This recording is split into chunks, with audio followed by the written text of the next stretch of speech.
Hello students, आज हम print culture and modern world का पार्ट 7 करेंगे। तो चलिए स्टार्ट करते हैं। India and the world of print, Bharat और मुद्रण की दुनिया।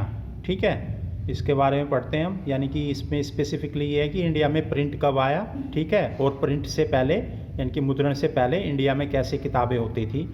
ठीक है, ये इन चीज़ों के बारे में हम पढ़ेंगे। Let us see when printing began in India. चलिए देखते हैं कि जो प्रिंटिंग है यानी कि मुद्रण जो है या छपाई जो है वो भारत में कब शुरू हुई। And how ideas and information were written before the age of print. और कैसे जो विचार थे, आइडियाज़ थे और सूचनाएं, इंफॉर्मेशन, ये कैसे लिखी जाती थी प्रिंटिंग आने से पहले, यानी कि मुद्रण का युग आने से पहले भारत के अंदर। Manuscripts before the age of print, यानी कि जो पांडुलिपि हैं उनके बारे में बताया गया इसमें, before the age of print यानी कि मुद्रण के युग से पहले। India had a very old and rich custom of hand written manuscripts. Bharat में एक बहुत ही पुराना और रिच परंपरा यानी कि कस्टम रहा है हाथ से लिखे जाने वाली हैंड रिटन मैन्युस्क्रिप्ट्स का, यानी कि पांडुलिपियों का। इन Arabic, Sanskrit, Persian and in other vernacular languages. और ये जो पांडुलिपि होती थी, मैन्युस्क्रिप्ट्स होती थी, ये अरेबिक लैंग्वेज में, संस्कृत लैंग्वेज में, पर्शियन और दूसरी जो क्षेत्रीय भाषाएं थी भारत में उनमें लिखी जाती थी ये। Manuscripts were copied on palm leaves और ऑन हैंडमेड पेपर। तो ये जो मैन्युस्क्रिप्ट्स होती थी या जो बुक्स होती थी ये किस पे लिखी जाती थी? ये या तो ताड़ के जो पत्ते होते थे, ताड़ के पत्ते, उन पे, या फिर हाथ से बना हुआ कागज, हैंडमेड पेपर पे। पेजेस वर समटाइम्स ब्यूटीफुली इलस्ट्रेटेड। और ये कई बार क्या होता था, जो पन्ने होते थे, पेजेस होते थे, इनको बहुत अच्छे से सजाया जाता था, ठीक है, इमेजेस वगैरह से या डेकोरेशन से। They would be either pressed between wooden covers और सीन टुगेदर टू प्रिजर्व। अब ये जो पांडुलिपि होती थी या ये जो कागज होते थे, या तो इनको वुडन कवर्स के बीच में दबा करके रखा जाता था। वुडन कवर मतलब लकड़ी के जो है, लकड़ी से बनने वाले जो कवर थे उनके बीच में दबा के रखा जाता था, या सीन यानी कि उनको, या फिर उनको सील दिया जाता था और फिर उनको संरक्षित यानी कि प्रिजर्व किया जाता था। इस तरीके से प्रिंटिंग आने से पहले मैन्युस्क्रिप्ट्स को प्रिजर्व किया जाता था, वुडन कवर या फिर सिलाई से। Manuscripts continued to be produced till after the introduction of print down to the late 19th century। अब ये जो ये पांडुलिपि थी इनकी लगातार जो है ये प्रोड्यूस होती रही प्रिंट के आने के बाद भी, यानी कि प्रिंट के आने से पहले तो थी, प्रिंट के आने के बाद भी ये पांडुलिपि जो है प्रोड्यूस होती रही। कब तक? लेट 19th सेंचुरी तक, ठीक है, 19th सेंचुरी, 19वीं शताब्दी के आखिर तक। आपसे पूछा जा सकता है कि मैन्युस्क्रिप्ट्स इंडिया में कब तक प्रोड्यूस होती रही, तो लेट 19th सेंचुरी तक। However manuscripts were costly and fragile. पर ये जो मैन्युस्क्रिप्ट्स होती थी, पांडुलिपि जो होती थी, जैसा हम पहले भी पढ़ चुके हैं, इनकी कुछ कमियां थी। जैसे कि ये बहुत ही कीमती होती थी।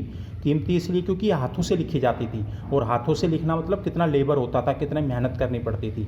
और फ्रेजाइल यानी इनको संभालना बहुत मुश्किल होता था, ठीक है, जल्दी से फट वगैरह जाती थी, डिस्ट्रॉय हो जाती थी। They had to be handled with care. और इनको कहीं ले जाना होता था तो इनको बड़ा संभाल करके ले जाना होता था, यानी कि इनको बहुत ही मतलब अच्छे से रखना पड़ता था, बहुत केयर करनी पड़ती थी इनकी।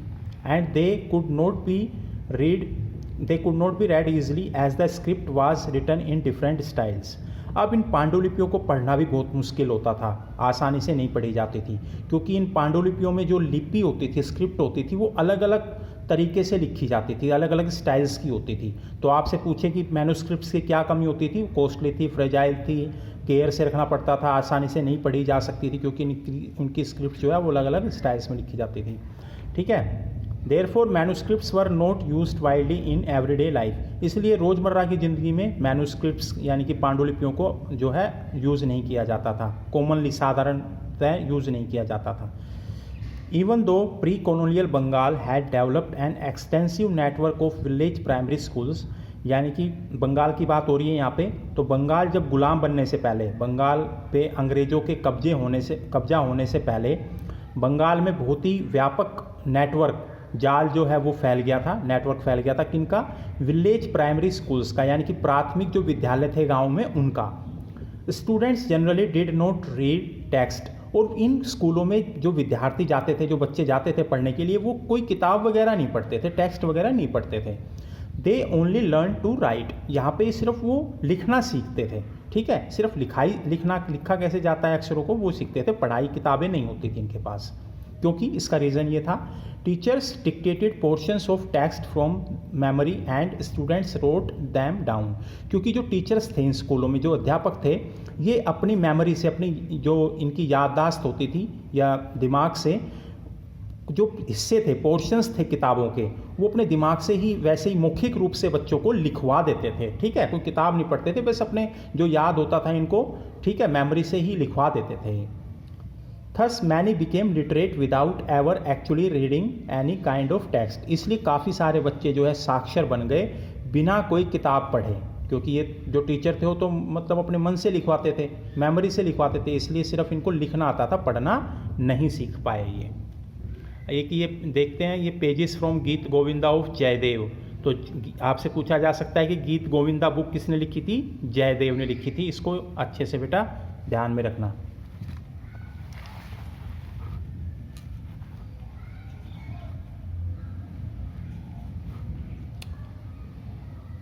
प्रिंट कम्स टू इंडिया, यानी कि मुद्रण का भारत में आगमन, यानी कि एंट्री हो जाती है प्रिंट की इंडिया में। देखते हैं कैसे होती है।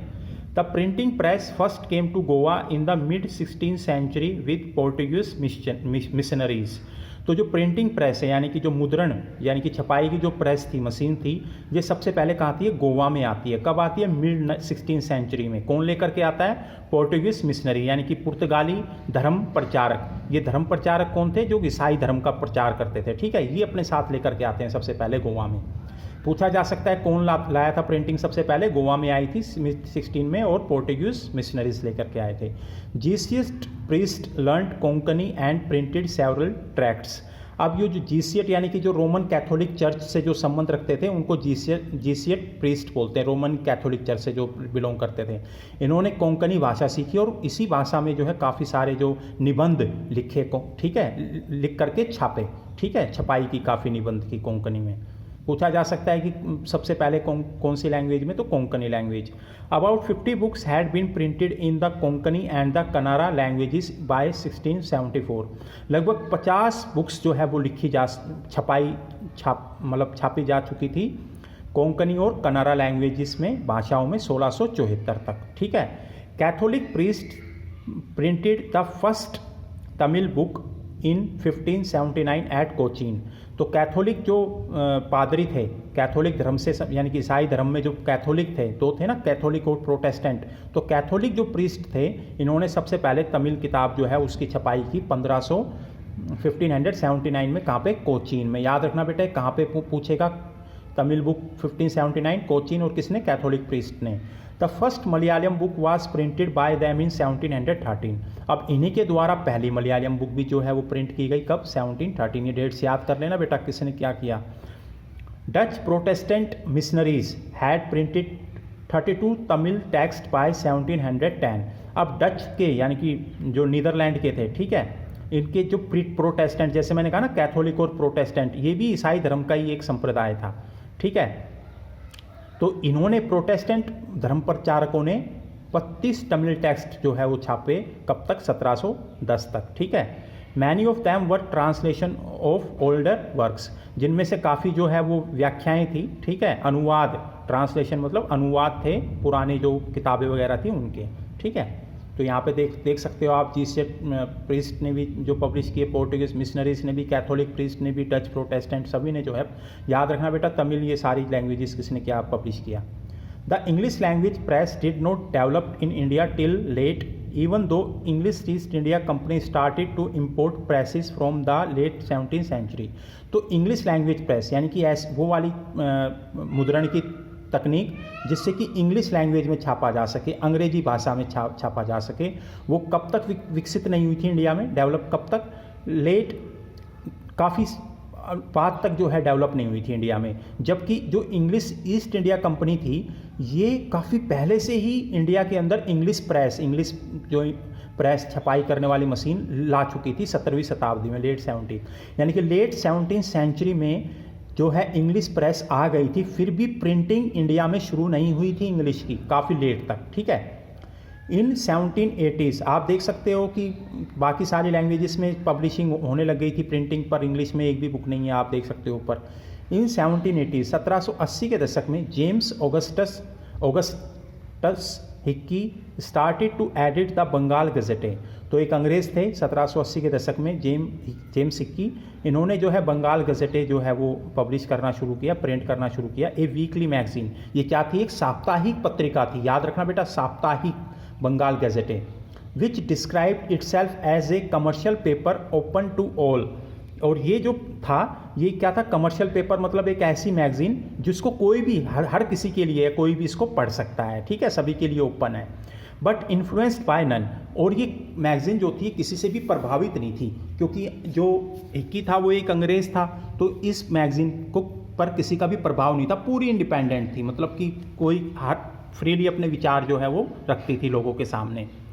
So it was private English enterprise which was proud of its independence from colonial influence। तो ये जो मैगज़ीन थी ये अगस्त हिक्की की थी और इस पर किसी भी चीज़ का प्रभाव नहीं था, और ये मतलब एक निजी प्रकाशन था। ठीक है, और इस पर ये पूर्ण रूप से इंडिपेंडेंट थी, आज़ाद थी, और इस बात को लेकर के इस पत्रिका को अपने आप पर गर्व था, प्राउड था, और इस पर किसी भी प्रकार का कॉलोनियल इन्फ्लुएंस नहीं था, यानी कि अंग्रेज़ों का कोई भी प्रभाव नहीं था। ठीक है, that began English printing in India, और ये सबसे पहले इंग्लिश प्रिंटिंग की शुरुआत थी भारत के अंदर, यानी कि फ्री मैगजीन थी, बिल्कुल कोई किसी का पक्षपात नहीं, फ्रीली अपनी आज़ाद मैगजीन थी। ठीक है, Hicky published a lot of advertisements including those which were related to the import of sale of slaves. Hicky इसमें कई तरह के विज्ञापन जो है छापते थे इस मैगजीन में, जिसमें कि कुछ विज्ञापन ऐसे भी होते थे जो गुलामों के सेल से संबंधित थे। ठीक है, ठीक, यानी कि गुलामों के आयात इंपोर्ट से और उनकी सेल यानी कि उनकी बिक्री से संबंधित थे। ठीक है, but he also published a lot of gossip about the company senior officials in India.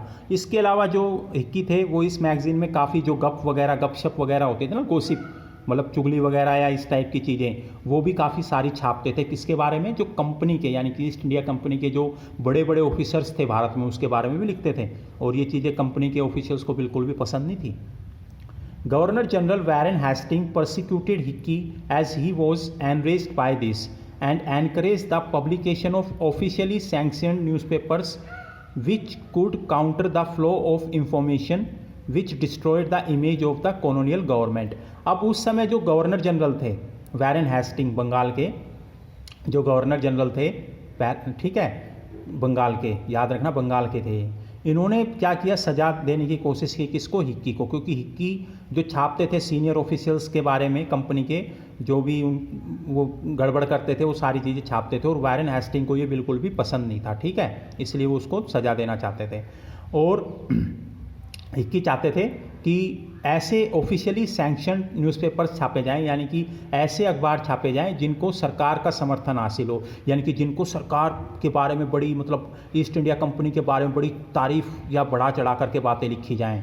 ठीक है, और which could counter the flow of information which destroy the image of colonial government, और जो इस टाइप की खबरें का खंडन कर सके या सामना कर सके, ऐसी खबरें जो कि जो ब्रिटिश ऑफिशियल्स थे या फिर ईस्ट इंडिया कंपनी के ऑफिसर्स थे उन, या गवर्नमेंट थी जो ब्रिटिश गवर्नमेंट, उनकी बुराई करते हैं, उनका सामना कर सके। यानी कि वैरन हेस्टिंग चाहते थे कि सरकार, ईस्ट इंडिया कंपनी ही अपना अखबार छापे जिसमें इनकी तारीफ हो, और कोई भी अगर उनकी बुराई करता है तो उसी अखबार से उसका सामना किया जा सके। ठीक है, a number of newspapers and journals appeared in print by the close of 18th century. तो 18वीं शताब्दी खत्म होते होते काफ़ी सारे न्यूज़पेपर और पत्रिकाएं जो हैं वो छपनी शुरू हो गई। देयर वर इंडियंस टू, अब इन पत्रिकाओं में कुछ भारतीय भी थी। ठीक है, who began to publish Indian newspaper, जो कि जो है अखबार छापने लगे, भारतीय अखबार। अभी तक हमने देखा कि सारा कुछ अंग्रेज़ों का या पुर्तगालियों का या डच का ये सब छाप रहे थे, अब इंडियंस की बात आ रही है यहाँ। ठीक है, the first to appear was the weekly Bengal gazette. अब सबसे पहले जो था वो भी साप्ताहिक पत्रिका थी जिसका नाम भी बंगाल गजेटे ही था, याद रखना बेटा। इंडियन जो था वो बंगाल गजेटे, ठीक है, ऊपर कंफ्यूज मत हो जाना, एक इक्की का बंगाल गजेटे था जो 80s में छपा था, एक इंडियन था Bengal gazette, brought out by Gangadhar Bhattacharya who was close to Ram Mohan Roy. और ये बंगाल गजेटे किसके द्वारा लिया पब्लिश या प्रिंट किया जाता था? गंगाधर भट्टाचार्य, जो कि बहुत ही करीबी थे राजा राम मोहन रॉय के। याद रखना बेटा, इसको भूलना मत, कंफ्यूज मत होना, ठीक है। आज की वीडियो में इतना ही।